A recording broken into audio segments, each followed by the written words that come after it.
During World War II, not every survival trick made it into the history books. Some were so effective, so quietly powerful, that soldiers were ordered to keep them hidden, even from their own families. These weren't flashy weapons or classified tools. They were simple methods for staying alive when nothing else worked. For staying warm without fuel, fed without rations, and safe without shelter. Passed between units in whispers, guarded like treasure, and buried under decades of silence. Until now. In this video, we'll uncover 8 of the most powerful World War II survival tricks that were deliberately kept secret, and explain exactly how they can still help you survive when everything else fails. Number 1.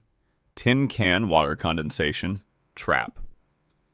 In the chaos of World War II, clean water wasn't always found in rivers or wells.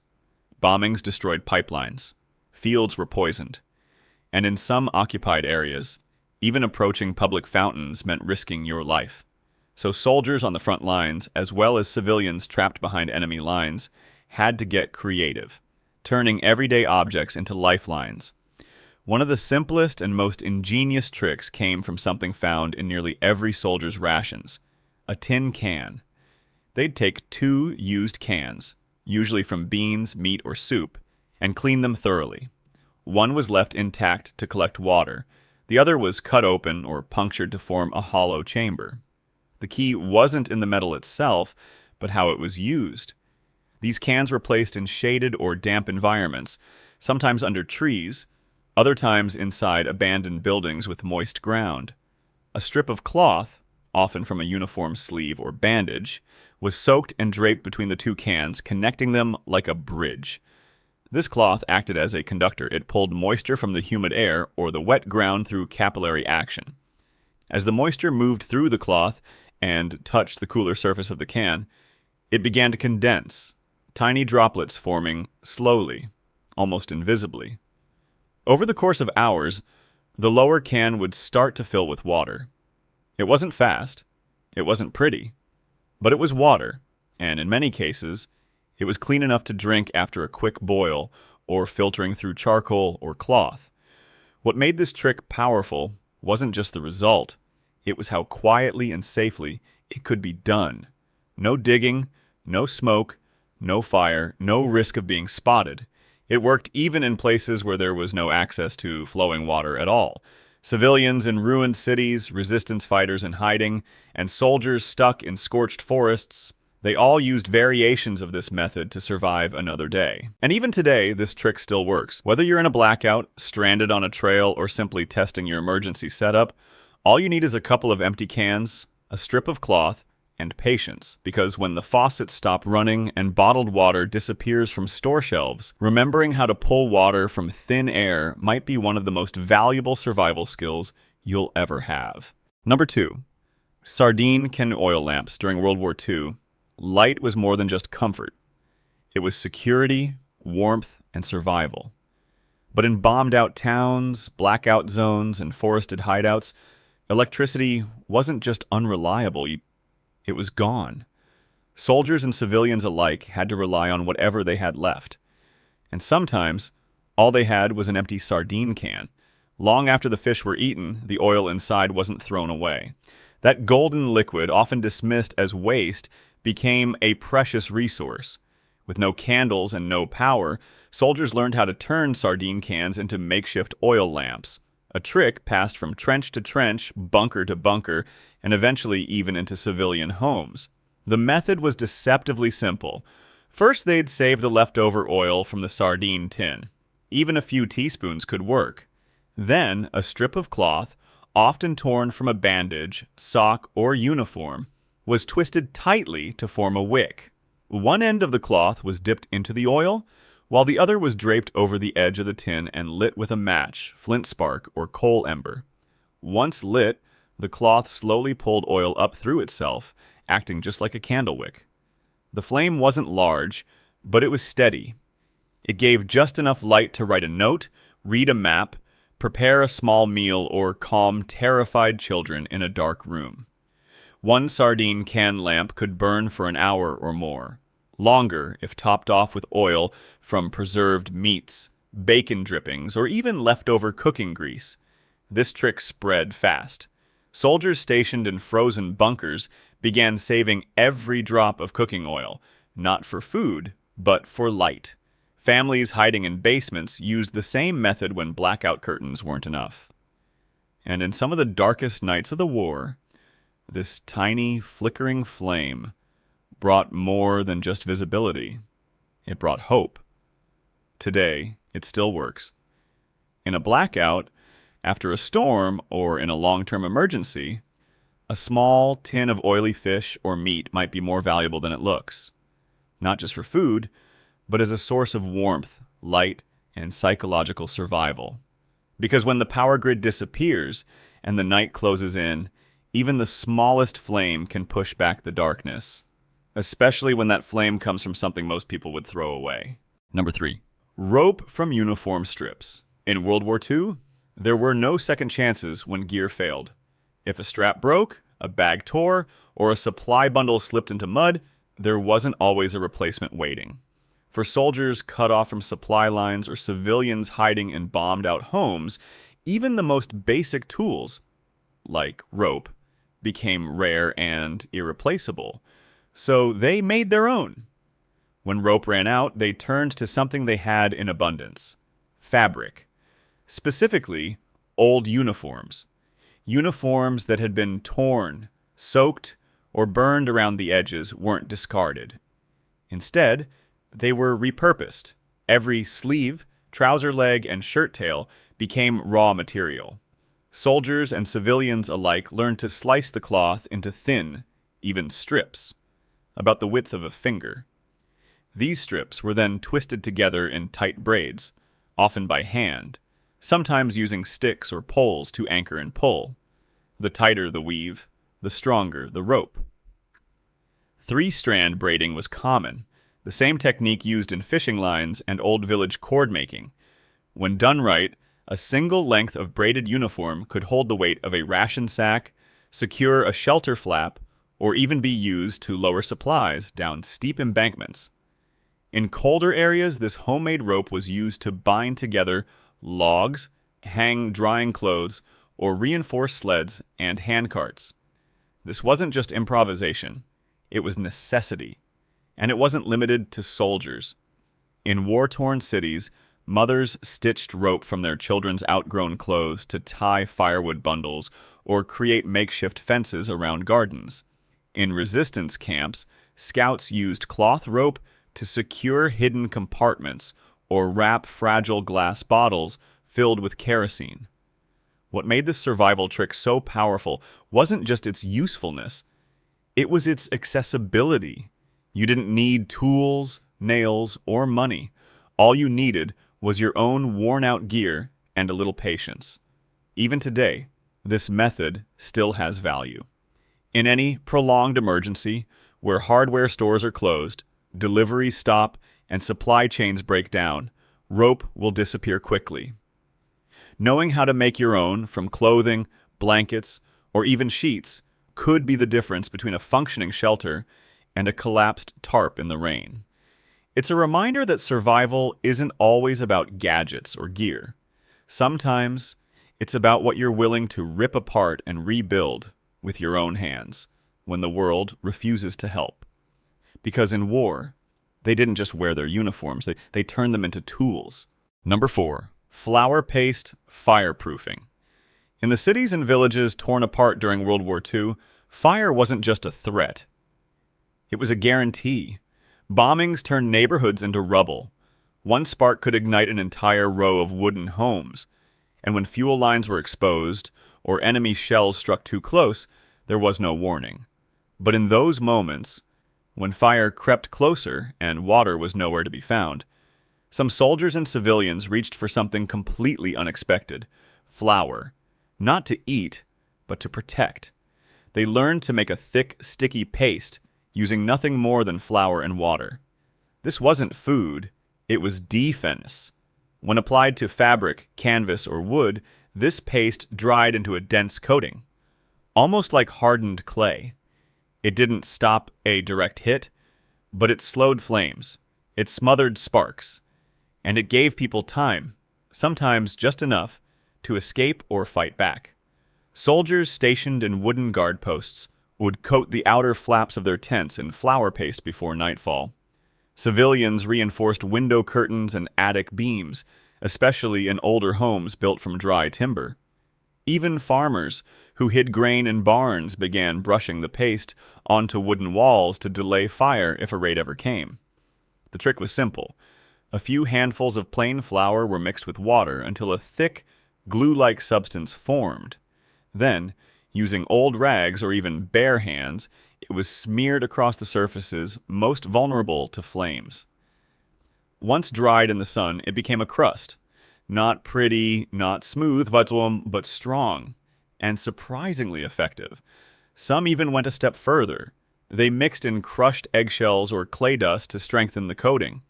Others layered it, drying one coat before applying another. In places where fire brigades had been wiped out and buckets were in short supply, this paste became a silent barrier between survival and devastation. What made it so powerful wasn't just the material, it was the mindset. Using food to defend homes, turning kitchen staples into safety tools. It was a kind of thinking that only desperation could teach, and one that still holds lessons today. In any modern-day emergency, when power lines fall, when gas leaks spark, or when wildfires grow too close, the idea that you can fireproof your space with something as basic as flour isn't just interesting, it's life-saving.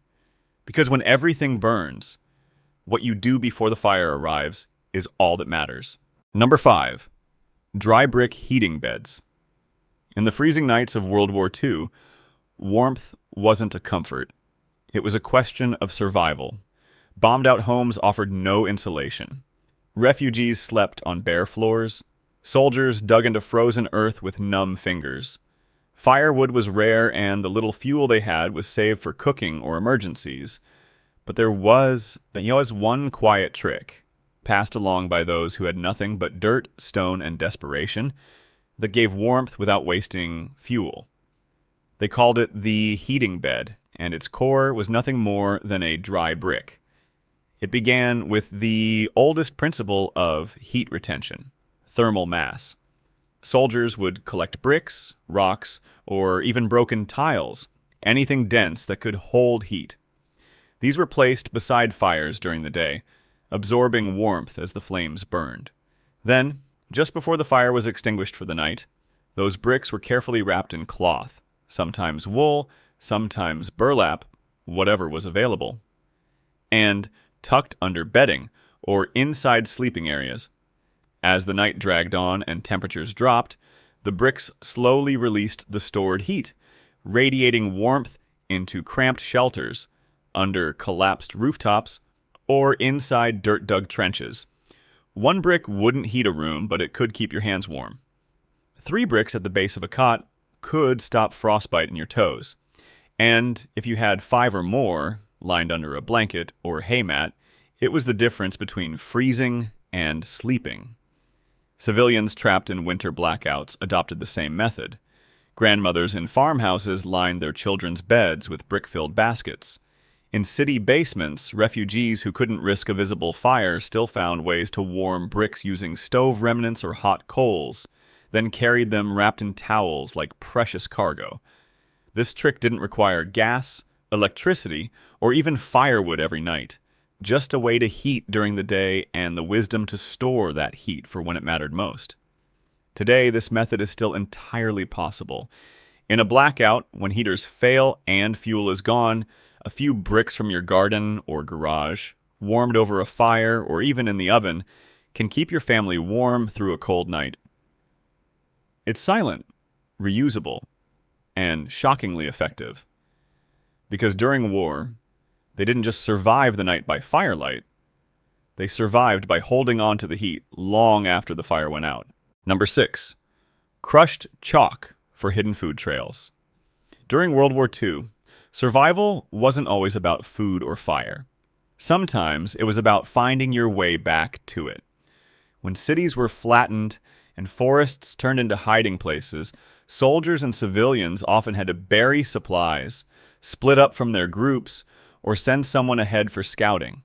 But the moment someone walked off with no map, no compass, and no way to communicate, the real danger wasn't just the enemy. It was getting lost.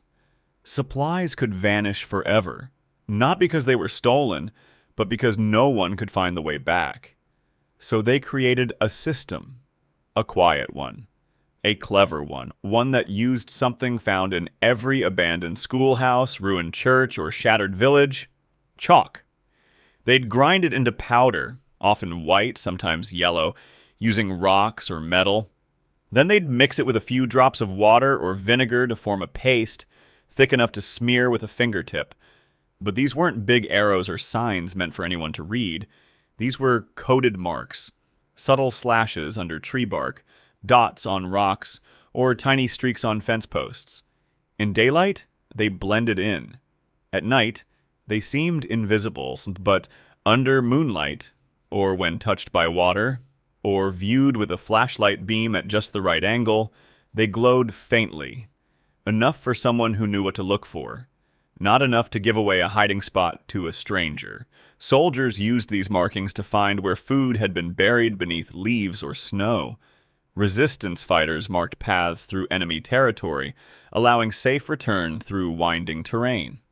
And in rural areas, where mothers had hidden canned goods under floorboards or beneath hay piles, a single chalk dot above a doorframe might mean everything to a family who came back months later.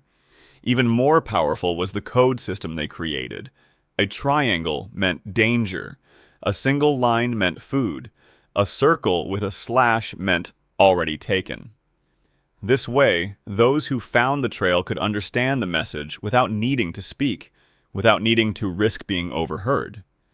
What made this trick so valuable wasn't just stealth. It was memory.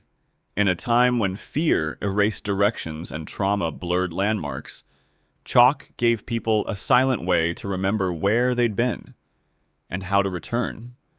And even now, in a grid-down world, during a blackout or when cell signals vanish, this method can work.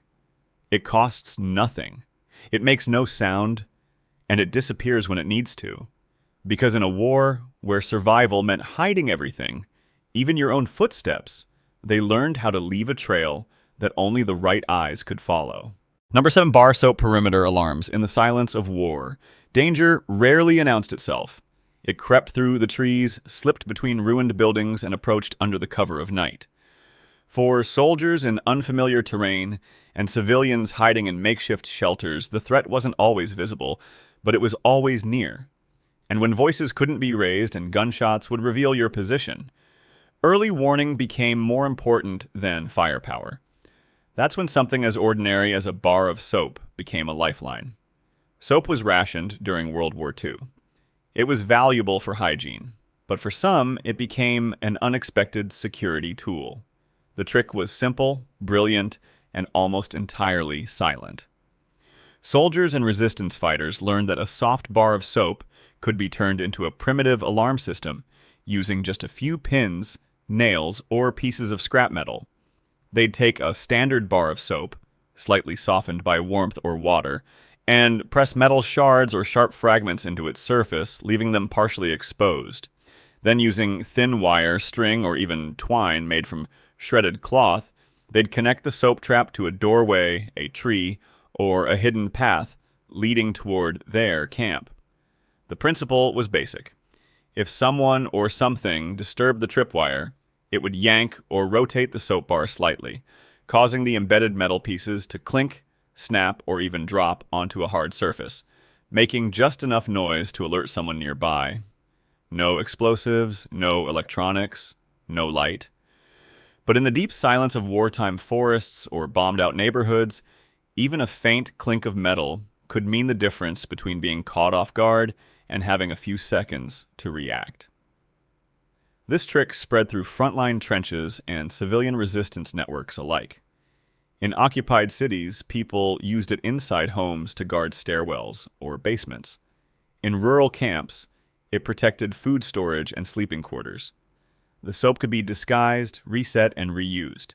And if danger passed, it could simply be washed away, leaving no trace behind. What made it so powerful wasn't just the ingenuity, It was the way it weaponized the ordinary. Soap wasn't threatening, it wasn't suspicious. But in the right hands, it became a tool that watched while others slept. Even today, this method still holds value. In a blackout, during a disaster, or while camping far from help, a simple bar of soap and a few metal scraps can become your early warning system. Quiet, effective, and nearly invisible. Because during World War II, survival wasn't just about strength. It was about noticing the moment right before danger arrived, and doing something about it. Number 8. Boiled tree bark broth.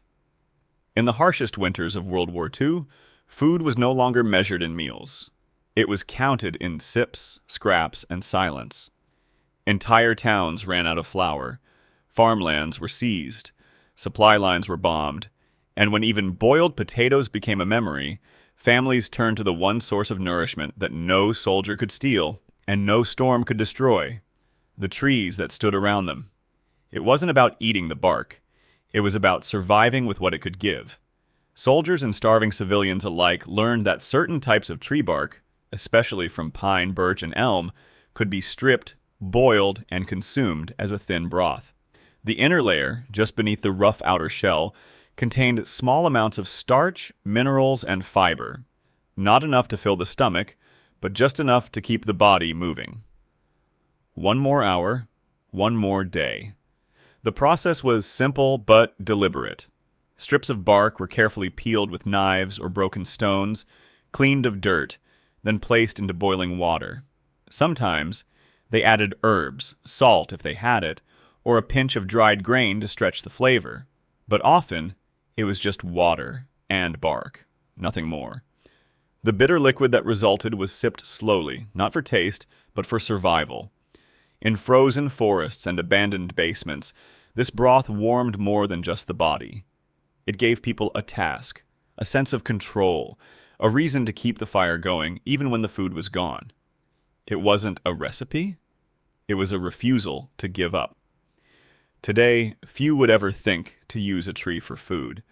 But in a grid-down scenario, when shelves are empty and gardens fail, knowing which trees offer that thin layer of sustenance could mean everything. It's not about thriving. It's about getting through the worst. The way they once did when the world gave them nothing and they reached for what it couldn't take away. Because when all that was left was bark, they still made broth. They didn't survive with technology. They didn't wait for help, and they didn't have second chances. What they had was resourcefulness, instinct, and a deep understanding of how to live when the world stopped working. These weren't just tricks. They were acts of quiet genius, forged in desperation, tested in silence, and passed down not through textbooks, but through the hands of those who refuse to quit.